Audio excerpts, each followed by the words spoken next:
resolution to classify the tree. A plaque was unveiled Monday that commemorates and protects a 200-year-old red oak tree in Niagara Falls. Mayor Diodati and members of the park and the city committee gathered under the shady limbs of the tree for the ceremony.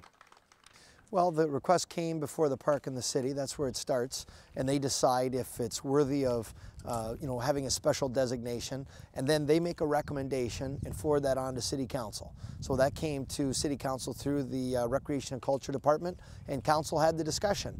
So we had the discussion at City Council, and it was decided unanimously that we would move forward with creating this significance designation.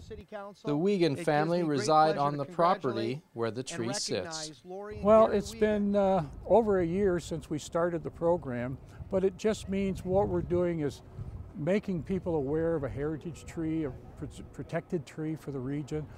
So many trees are cut down, so many people don't realize what's really happening out there, and we thought this would definitely save the tree. We thought definitely it would be something of importance to the city, and we would be able to draw attention to the tree, and people can come take a look at the tree, take pictures. We might have some school groups in the fall come and gather acorns and have a little project where they can see if they can grow a tree. As part of the designation process, Bill Buchanan was brought on board to examine the tree's condition. So the first thing we look at is, is there significant canopy density at the upper middle portion of the canopy? That's the first sign when we look for tree decline, is because that's the last part of the tree that's going to get water if it's in short supply. This canopy has a fantastic upper central canopy. The twig elongation is the other thing we look at relative year to year.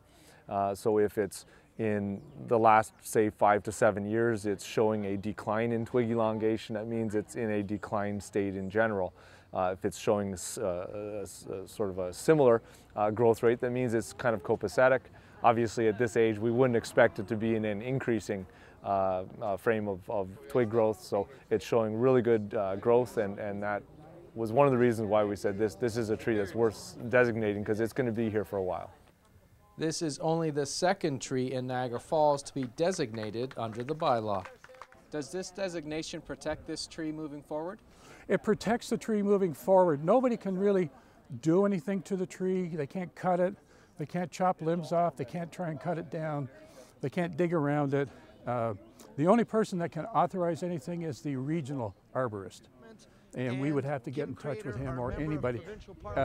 Even if the hydro people came down, they would have to be in touch with him before they could do anything. For somebody like you, has this been a cool experience for you to work and be involved in this? Absolutely. I see a lot of these trees all over the place. They're unique gems, but it's just a fantastic situation for Gary Wiegand and Lori to put forth this effort to designate this as a significant tree and obviously be successful in it.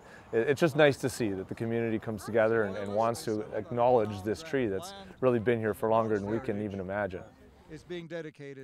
In Niagara, you're watching The Source.